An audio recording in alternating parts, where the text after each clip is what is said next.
हिमालय के ऊंचे पहाड़ों में बर्फ से ढकी चोटियों और हरी भरी घाटियों के बीच बसा हुआ है कश्मीर। सदियों से इस खूबसूरत जगह पर कई राजाओं की नजर रही है। साउथ और सेंट्रल एशिया के बीच में होने की वजह से ये जगह बहुत महत्वपूर्ण है। 26 अक्टूबर 1947 को कश्मीर की किस्मत ने एक नाटकीय मोड़ लिया।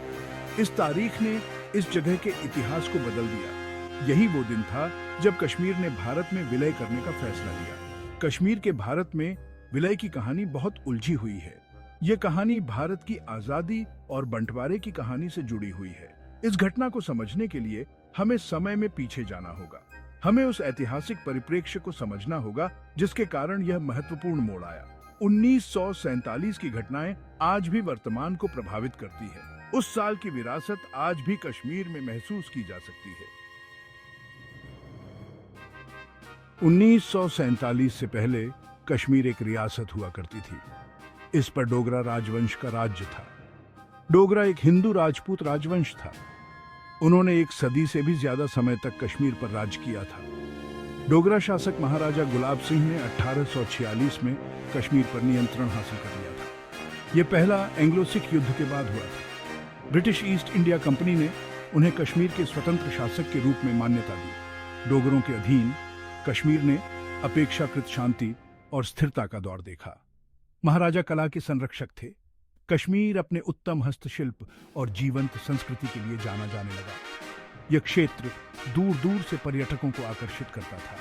वे इसकी प्राकृतिक सुंदरता और समृद्ध विरासत के प्रति आकर्षित थे। हालांकि इस रमणीय भूमि की सतह के नीचे तनाव कम नहीं था। कश्मीर एक विविध क्षेत्र था। आबादी का एक बड़ा हिस्सा मुसलमानों का था। जम्मू में एक महत्वपूर्ण हिंदू अल्पसंख्यक केंद्रित था। डोगरा हालांकि आमतौर पर सहिष्णु शासक थे, लेकिन उनकी नीतियों के लिए आलोचना का सामना करना पड़ा। कुछ आलोचकों ने तर्क दिया कि वे मुसलमानों पर हिंदुओं का पक्ष लेते थे।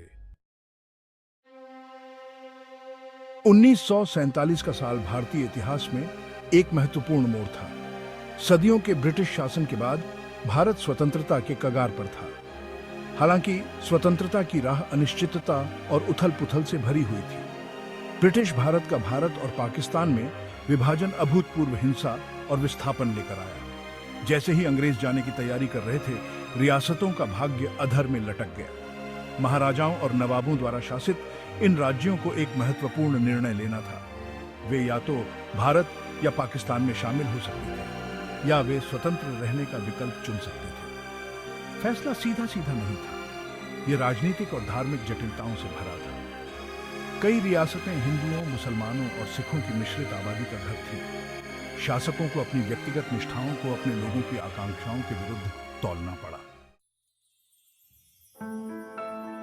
भारत का विभाजन एक उथल-पुथल भरी घटना थी। यह मानव इतिहास के सबसे बड़े सामूहिक पलायनों में से एक था। लाखों हिंदू, मुसलमान और सिख अपने घरों से विस्थापित हुए।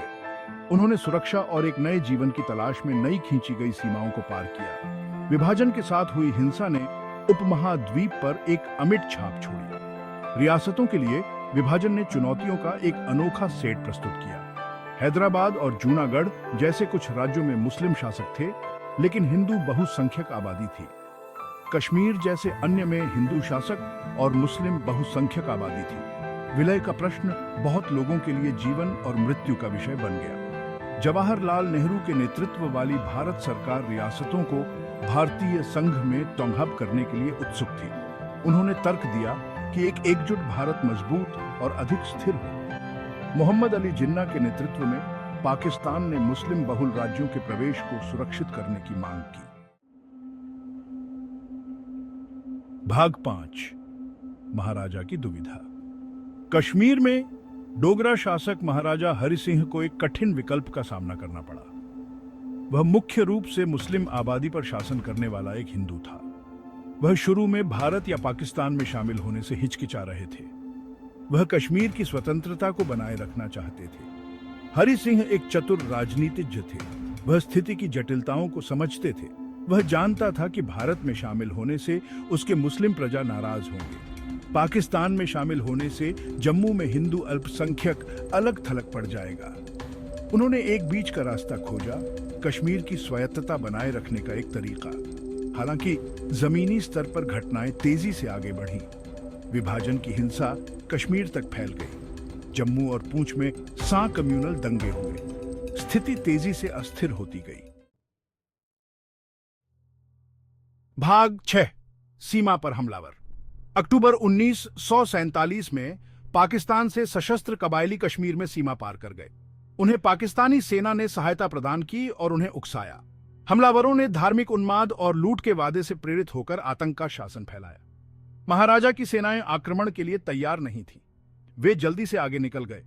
हमलावर कश्मीर की राजधानी श्रीनगर की ओर बढ़े। स्थिति गंभीर थी। इस अस्तित्वगत खतरे का सामना करते हुए हरि सिंह ने भारत से मदद की गुहार लगाई। उन्होंने दिल्ली तत्काल अनुरोध भेजा। उसने आक्रमणकारियों को खदेड़ने के लिए सैन्य सहायता की अपील की। भाग 7, परिग्रहण और हस्तक्षेप। हरि सिंह की याचिका पर भारत की प्रतिक्रिया सशर्त थी। वे सैन्य हस्तक्षेप करने के लिए सहमत हुए, लेकिन केवल तभी जब कश्मीर भारत में शामिल हो। कश्मीर के भारत में विलय की कहानी में यह एक महत्वपूर्ण क्षण था। 26 अक्टूबर 1947 को महाराजा हरि सिंह ने विलय पत्र पर हस्ताक्षर किए। इस दस्तावेज ने औपचारिक रूप से कश्मीर को भारत के डोमिनियन में मिला दिया। कलम के एक झटके से कश्मीर का भाग्य तय हो गया। भारत सरकार ने श्रीनगर में सैनिकों को एयरलिफ्ट किया। भारतीय सेना के समय पर हस्तक्षेप ने राजधानी को गिरने से बचा लिया। पहला भारत पाकिस्तान युद्ध शुरू हो चुका था। भाग 8, पहला कश्मीर युद्ध। पहला कश्मीर युद्ध एक कड़वा संघर्ष था। यह 1 साल से अधिक समय तक चला। कश्मीर की पहाड़ियों और घाटियों में भारतीय और पाकिस्तानी सेनाएं भिड़ गईं। युद्ध ने दोनों पक्षों पर भारी नुकसान किया। जैसे जैसे युद्ध आगे बढ़ा, भारत ने इस मामले को संयुक्त राष्ट्र के पास उठाया। उन्होंने तर्क दिया कि पाकिस्तान हमलावर था। भारत ने मांग की कि पाकिस्तानी सेना कश्मीर से पीछे हटे। संयुक्त राष्ट्र ने युद्ध विराम का आह्वान करते हुए एक प्रस्ताव पारित किया। इसने कश्मीर के लोगों को अपना भविष्य तय करने की अनुमति देने के लिए एक जनमत संग्रह का भी आह्वान किया। हालांकि जनमत संग्रह कभी नहीं हुआ। भाग 9, एक विभाजित भूमि। युद्ध की समाप्ति पर स्थापित युद्ध विराम रेखा नियंत्रण रेखा के रूप में जानी जाने लगी। इसने कश्मीर को 2 भागों में बांट दिया। एक हिस्सा भारत द्वारा और दूसरा पाकिस्तान द्वारा प्रशासित था। नियंत्रण रेखा तब से विवाद का विषय बनी हुई है। यह अनसुलझे कश्मीर संघर्ष की कटु याद दिलाता है। कश्मीर को लेकर दोनों देश 2 बार और युद्ध लड़ चुके हैं। यह क्षेत्र दुनिया के सबसे अधिक सैन्यकृत क्षेत्रों में से एक बना हुआ है। भाग 10, कश्मीर संघर्ष। आज कश्मीर संघर्ष एक जटिल और बहुआयामी मुद्दा है। इसने 7 दशकों से अधिक समय से समाधान को टाल दिया है। कश्मीर के लोग इस संघर्ष का खामियाजा भुगतते रहे हैं। उन्होंने हिंसा, विस्थापन और मानवाधिकारों के हनन को झेला है। दक्षिण एशिया में शांति और स्थिरता के लिए कश्मीर मुद्दे का स्थायी समाधान खोज निकालना महत्वपूर्ण है। इसके लिए सभी हितधारकों की ओर से बातचीत, समझौता और शांति की प्रतिबद्धता की आवश्यकता है।